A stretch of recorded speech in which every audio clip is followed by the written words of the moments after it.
And off we go. Hello! Hi! Hello! Hope you're all okay. Welcome to lesson 5 of our Inspector Calls YouTube series. Else bring tea? I've got my tea. Here we Right. are. Hot drinks. Hot drinks. Okay, I suggest you all get tea and settle in. So tonight we're going to be focusing on Sheila's grilling.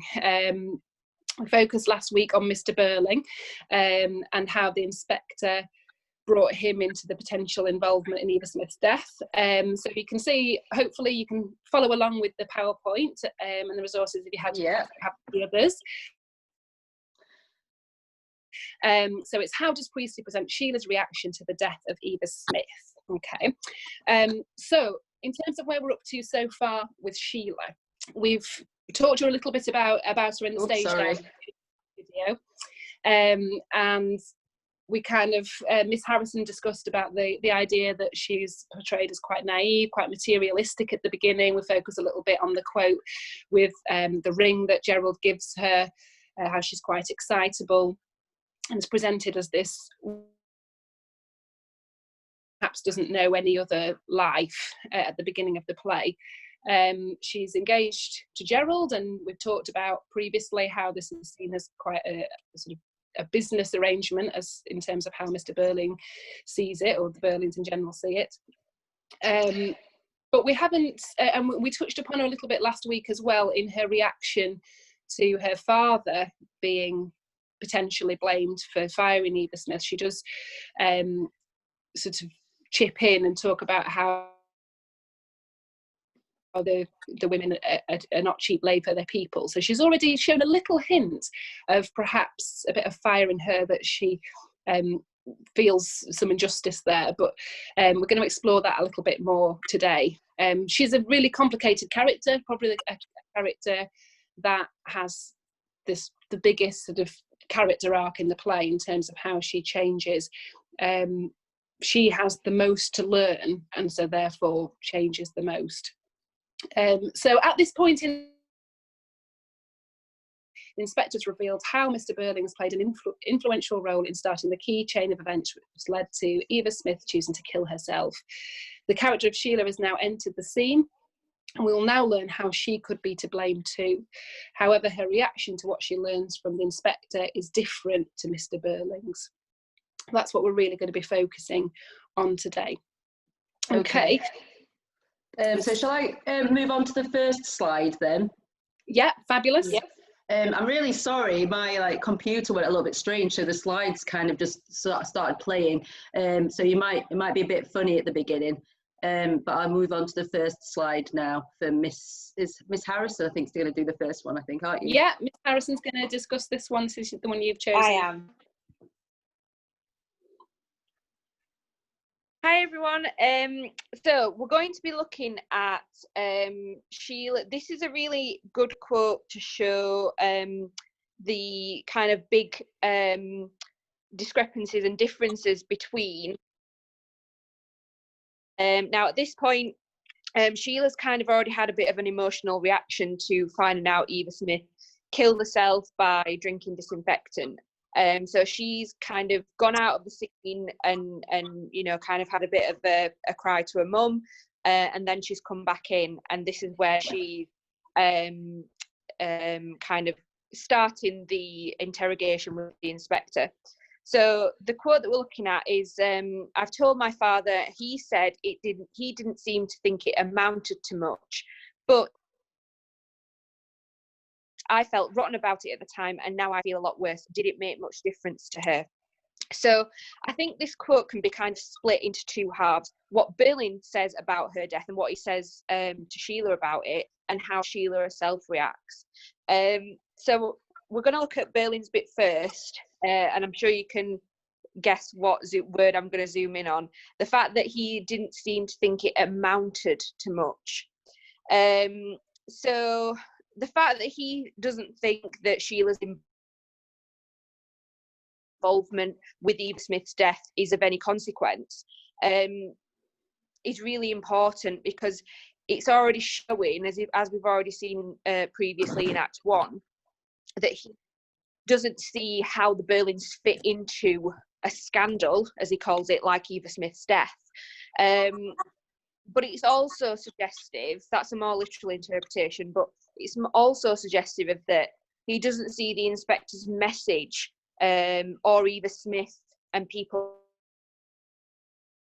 amount to much for him, because he still sees himself as very much out of it. He doesn't see how he's responsible for her death. And obviously with the word, it's got the word amount in it, it connotes money. So it's the fact that he doesn't see what the inspector's got to teach them about people like Eva Smith, the working class. He doesn't see socialist messages as a valuable lesson. So I think that's really important. Now moving on to a bit onto Sheila and focusing on her a little bit more. She kind of argues with the father with that word but. So she's kind of saying, well, this is what my father thinks, but I think this. And here we get really strong themes of young versus old. Age is a huge theme in Inspector Calls, and you can really kind of delve into that theme within this quote. And it's also, obviously, she feels guilty about her part in Eva Smith's death, and she also feels responsible. The fact that she feels even worse because the inspectors kind of put this spotlight on the family and saying, you know, you all had a part in making this girl suffer. I talked previously last week about we kind of get socialist vocabulary coming through in her speech.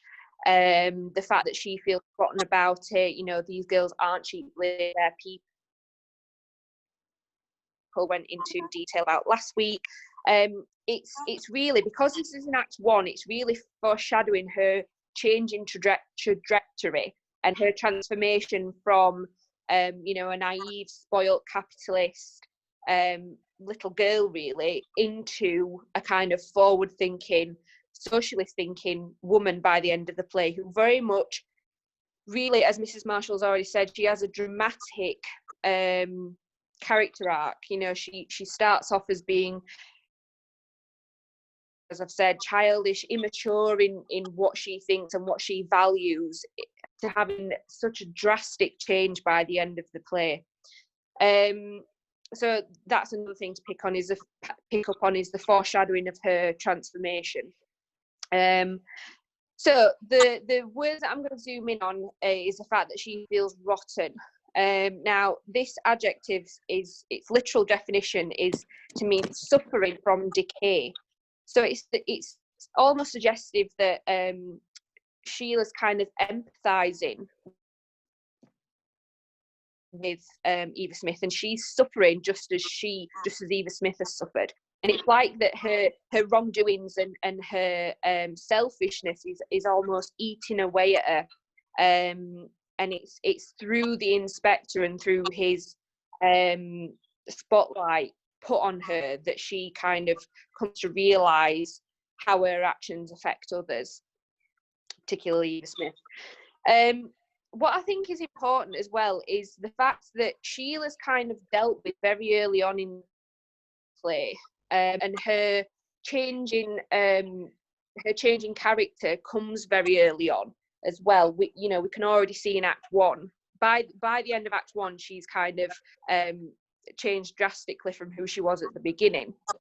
I think that's really important because it allows the audience, who would, a 1945 audience would be of a similar age to what Sheila was in 1912, so they can sympathise with her, and she is audience would grow to like by the end of the play. And I think that the fact that she's dealt with early on and shows this kind of transformation and a recognition of guilt and her feelings of responsibility towards Eva Smith, it kind of helps them focus on her transformation and kind of put her wrongdoings in the past and focus on the fact that she is one of those symbols in the play that can help the younger generation drive society forward, towards a more socialist society. Miss Marshall, Miss Wan, have you got anything to add to that? I was just thinking about all your comments, which I thought were great, Miss Harrison, about her trajectory towards her transformation. But it's interesting with the quote. No, totally. Well, yes, yeah, totally agree. Yeah, with the quote that you used here, which is actually the one, I think, where she's just discovered her role in Eva Smith's death, which I think it's interesting at the point where it comes, because when we look at the quote, there's this imbalance almost, because although she is showing this sense of empathy towards the end, did it make much difference to her? There's still those elements that she's got from her position, which shows that she's not entirely there with a sense of empathy, because all the sense of guilt seems to come from how she feels. I felt rotten about the time and how I feel, but not necessarily how Eva Smith would have felt that she got fired from her position. So I don't know if anyone kind of agrees with that she still has that way to go to learn. I think that's a really important point to make, because there's definitely a certain connection that Priestley makes between Eva and Sheila in terms of the position of women in the deck, but he makes it very clear that Sheila is protected by her privilege, and although perhaps we can see that Sheila is sort of treated as she's defined by her marriage to Gerald and the way that she's treated by her father. You know, we might sort of sit and feel sorry for Sheila and say, you know, she's downtrodden, but then because of her class, she's not in the same position as Eva. And it's important to realise, although yes, if you get a question on Sheila, you're definitely going to talk her change, but it's important as well that we don't forget to focus, as Miss Wan's next quote will really, because you're going to delve into her actual reaction to the firing of Eva Smith. It's important that we don't forget that, you know, she did treat her badly at the time, that she does have something to feel bad about, because, you know, she does use her privilege to get her fired. So we must sort of focus on how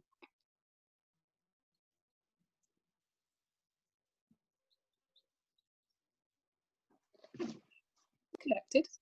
Yeah, I was going to say, I don't know if you drowned it out, Miss Marshall. Yes, I don't know. Faces again. Is it okay now? I think so. Yeah, I'm going to take you guys off again. Once a month. Yeah, that works. Okay. Shall I try carry on? Yes, please, Mrs. Marshall. Okay. So yeah, that must be important, that we kind of do focus on the fact that she doesn't empathise with her at first. She doesn't see at the beginning. You know, does it make much difference to her? Well, of course it did. But because she doesn't, and obviously there's a few other quotes that we're not going to draw on tonight that you could bring in that would support that idea. You know, she doesn't really know. The inspector sort of lessons her, doesn't it? You know, that there are lots of people like Eva Smith living in every town and city in the country. So it's important that we see that you know, before she's enlightened, she doesn't really have that empathy there at all, and also to see that a lot of that blame probably comes from her parents. Yeah, the way that they talk to her, the way they treat her like a child. You know, run along now, and you. The way that they try and protect her from the truth. So even though she might not come across well at first, it shows us that the reason why she's become that way is because she's been brought up by Mr. and Mrs. Burling. Okay. I think that's a really good point. So we've got, like I said, the potential for change, but it's this idea of the impact of the inspector. So as we move further into the end of Act 1 and towards Act 2 is where we sort of fully see that transformation, but there's definitely inklings there that she's not like entirely like a family, because she feels that sense of guilt. Shall I move on to the next quote? Go for it. Yep. Brilliant. Okay, so this quote I've chosen, it actually talks about how Sheila is implicated in Eva Smith's death. So she's part of the chain of events. And I really think with this particular quote, it shows you that Sheila, well, she is quite naive in some circumstances. She is very aware of her position as a privileged upper middle class woman who can, and actually what she's been taught by her parents really, and probably observed, is that because of their position in society, they can exploit and abuse this power to oppress others or to make others feel inferior. So the whole reason why she's angry with Eva Smith in the first place is the fact that she supposedly might have laughed at her while she was wearing a dress, and Sheila didn't take kindly to that because of the fact of the way that Eva Smith's appearance. So she pays a lot of attention to the superficial aspects of Eva Smith, the fact that she was a pretty girl. Okay, and I think that's quite interesting in terms of how she might value herself, that in terms of her getting someone as highly as high in status as Gerald, that I guess maybe appearance is important, and that's why she kind of applies that to Eva, and why she thinks, oh, she can't be that downtrodden, she can look after herself, because, you know, this particular quote's not in there, but she was a very pretty girl too, with big dark eyes, which I guess kind of evokes that side of childlike innocence in Eva. But anyway, I'm going to go on to this one. So she says, I went to the manager and told him this girl had been very impertinent, and then the stage direction, she almost breaks down but just controls herself. How could I know what would happen afterwards? And very similar to how Miss Harrison looked at her quote, I kind of feel like there's like two sides to this. So the abuse of power, that she knew that she could exploit it and actually get Eva Smith fired. That's one thing I noticed. But the other thing that I've noticed is, because I mean, I've taught this text for quite a long time, and so you start to remember quite a few quotes. So when we've got this idea that this girl had been very impertinent, so what she means by that, this adjective, is that she's not showing respect, and because she expected that level of respect because of being used to be treated with privilege, she was offended. And I think what was interesting is actually Mrs. Burling uses the exact same language later on in the play. She said, and when Eva Smith uses her name, when she becomes pregnant with Eric's child, and she goes to the community organisation, and the inspector goes, why didn't you help her? And she says it was simply a piece of gross impertinence. Now, I feel like the fact that she mirrors Mrs. Burling's language is quite telling. This links back to what Mrs. Marshall said earlier in the analysis of Miss Harrison's quote, which is actually, that actually shows you the danger of the impact of her sheltered upbringing, because she's been exposed to not very much in terms of the wider world, and all her sort of beliefs and value systems come from this like traditional Edwardian attitudes. All she's learned is that the way she should use her power is to exploit others, and she does this because she's just simply jealous. And I think that just shows you how immature she is, and this is why the entry of the inspector at this point is so important, because someone like the inspector who represents socialist values and the need to help the community is necessary for someone like Sheila to become empowered, because she does, like we say, have this possibility of change, and it's kind of like very fragile. She could go either way. She could remain married to Gerald and have this quite easy life for herself, or does she go over and actually be exposed to her responsibility as someone with power, and to use it more wisely to call out people like Mr. Burling, I think. And I think with the rhetorical question, how could I know what would happen afterwards, again shows you that she doesn't know what would happen to, you know, it's no accident that Sheila and Eva are similar in age, and they're both living they're both females living in Edwardian Britain, and it's just out of the sort of look of like pure luck that Sheila was born in a life of privilege and Eva was born into poverty, and actually shows you how easily her life could have gone. So I think that's quite something that I think is important to highlight. I think at this point, before she meets the inspector and she recalls this account, it brings light to the audience that her parents have never taught her empathy. There's an absence of empathy about going to the manager until she's actually told by the inspector. And I think the stage directions, again, are quite sort of significant. She almost breaks down. So she's still got that way to learn. I think actually as she listens to how each character is responsible for Eva Smith, because she's not the only one, she recognises her part. I think that's the point where actually she does, you know, break down this sort of narrow-mindedness, I guess. I mean, is there anything else that people want to add to that? I don't know whether I went too far. Yeah, I think it's important. No, absolutely. And I think, yeah, you know, with the, like you say, even in the punctuation there, with the repetition of the and the dashes there, that actually shows that it's deliberately placed in the syntax straight after the word impertinent. It's almost like she hears herself back, and it's very important that her instant reaction to what she's done is an emotive one. She immediately feels terrible about what she's done. She doesn't try to put up a protection, or doesn't try to deflect the way that we've just seen happen with Burling. And so again, you know, contrast between characters is vitally important when you're writing an essay and when you're explaining in the exam. Just because you get a question on Sheila doesn't mean you can't refer then to how the writer has cleverly contrasted her with Burling. It's, you know, it's deliberate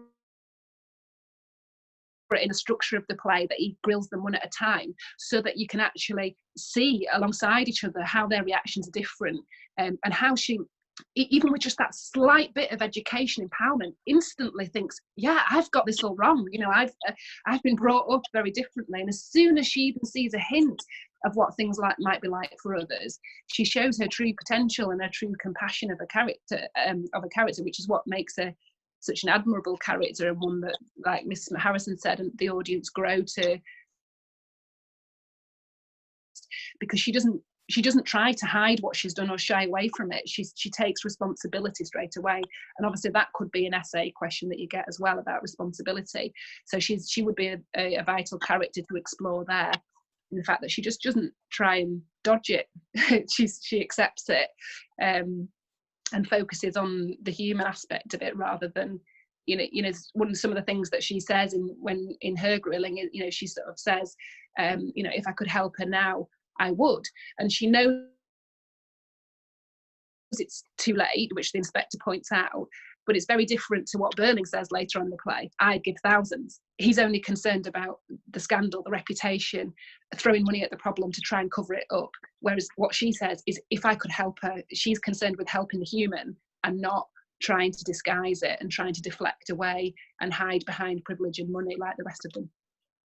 Excellent. I think we're going to go on to your quote, Mrs. Marshall. You've gone a little bit rogue, haven't you? You haven't stuck to Act 1, but it's within good reason. So I've gone rogue. Yes, you have, but I like it. Well, I'm going to put yours, and I've put, is Sheila starting to change? Because I think it fits in quite well with the choice. Yeah, I know. Obviously, I know we're focusing on Sheila's grilling this week, but next week we'll be moving on to Gerald. And I thought it was important, if we're going to, if you're going to use these effectively as revision notes, because obviously hopefully you use these while you're off on lockdown, but these videos here are going to be here forever now, forever. We will preserve. So you return to these when you're revising in year 10 and 11, and you'll think, oh, how young and useful they looked during the lockdown. But you might want to be grouping your notes together in terms of revising for what if I get Sheila in the exam tomorrow. So I think it's important that we see and talk a little bit about how she reacts and starts to change early as well. So next week we're going to deal with Gerald and his grilling about what he's done and his affair and all that sordid business in the palace bar. Yeah, I would love to talk about Gerald. We love it. Yeah, but we don't love him, no. But we don't love him, but we're excited to Oh, you know, we love go for it. So after Gerald has confessed his dirty secrets, remember that this is the man that she's engaged to. She's just gone through her grilling, so she's very fresh and raw from that emotive sort of shock of what she's gone through. And then really you might just expect her to go mental at Gerald. You know, what have you done? And really sort of, you know, maybe perhaps be embarrassed, but actually she immediately shows just how mature she is as a character. From initially, you know, if you picked a quote from the beginning and you wanted to show a transition, we've talked about her, you know, being naive and childlike and all that, you know, sparkly ring and all of that. Is it the one you wanted me to have? You know, she doesn't even want to pick her own ring. She wants the one that Gerald wanted her to have. But her maturity with how she deals with Gerald's affair, and as we've said before, she does not shy away from that blame. So she even takes responsibility for Gerald having an affair. It was my fault, really.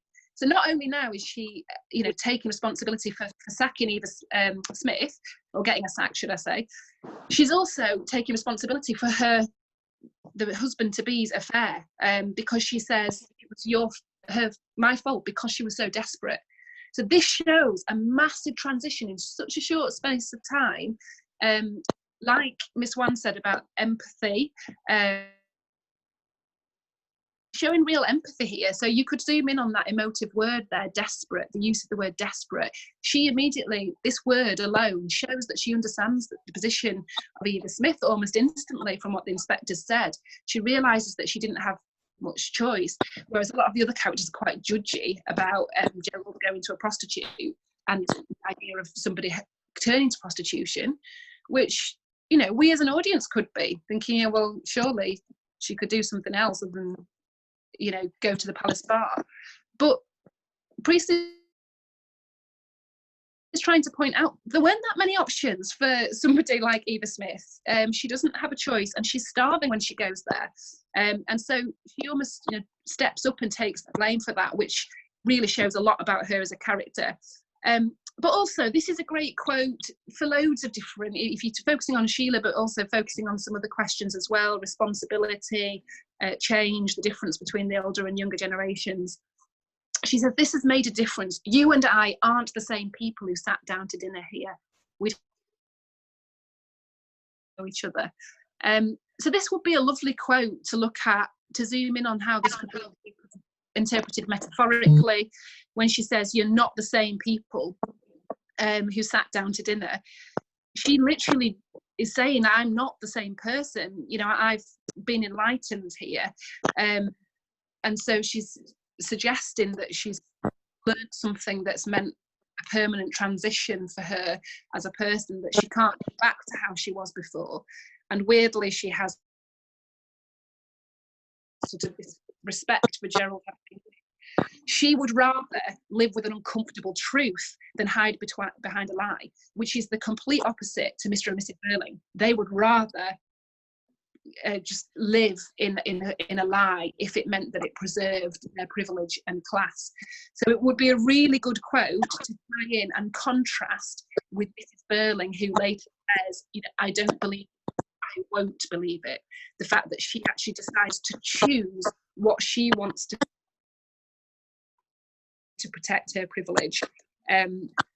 So it would be a lovely contrast between those characters, and to show how Sheila embraces that change, even if it means her own being very uncomfortable with how she comes across. She knows that she doesn't come across well in the story about her getting Eva Smith fired, and yet she'd rather confront that head on and learn more than kind of hide behind a lie. What do you guys reckon? What do you think, Miss Harrison? Yeah, brilliant as all. Yeah, I think it's brilliant as always. I just think it's really kind of telling, the fact that she said that you and I aren't the same people who sat down to dinner here.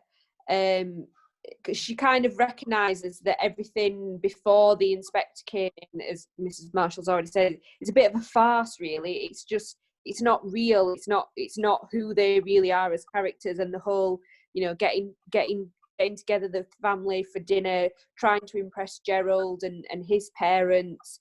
It's all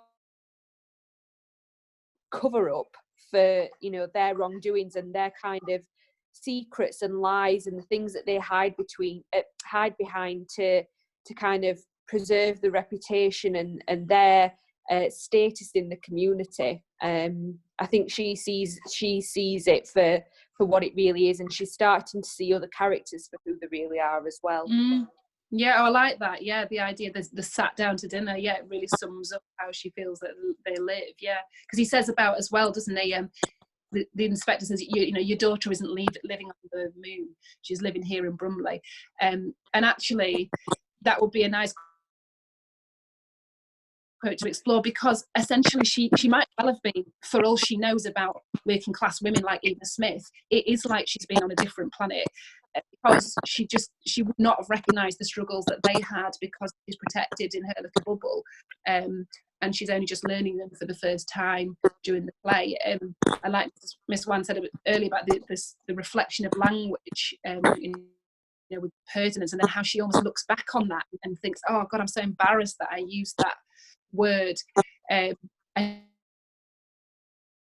yet by the end she's not mirroring Mrs. Burling's language anymore, she's mirroring the inspector's language, and he's empowered her. The stage directions actually show that she's being assertive and kind of seeking that education that would hopefully make a permanent change if possible.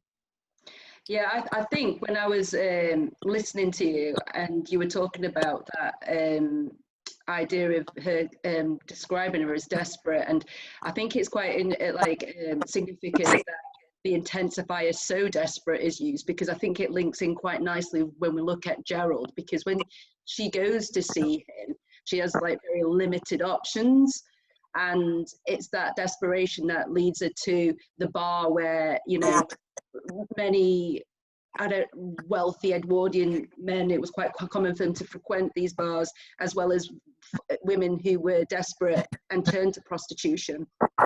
And I think actually with the character of Sheila, recognizing the audience watching Sheila at this point and recognizing how sheltered she was because of her expectations as a woman at that time, it kind of feeds into the like proto-feminist movement that was, you know, prior to the suffragettes, I guess, where it was burgeoning around that time, and why it was important, because not only were people like Eva Smith suppressed as working class and women and being a woman, but I think Sheila is also oppressed within her limited life, because she's sort of expected to go and be married and remain sort of, to not really think for herself.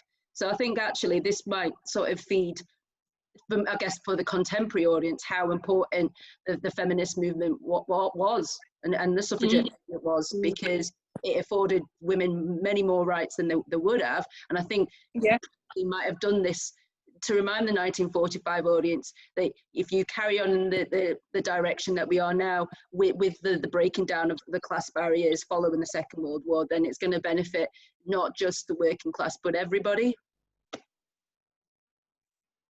Yeah, absolutely. And he's highlighting both gender and class quite cleverly there. He's not making it just about one or the other. Right. I think we're only on like a 40-minute limited time. I think I need to upgrade. Have anybody got any final thoughts? I think you've already given the trailer for next week. Yes.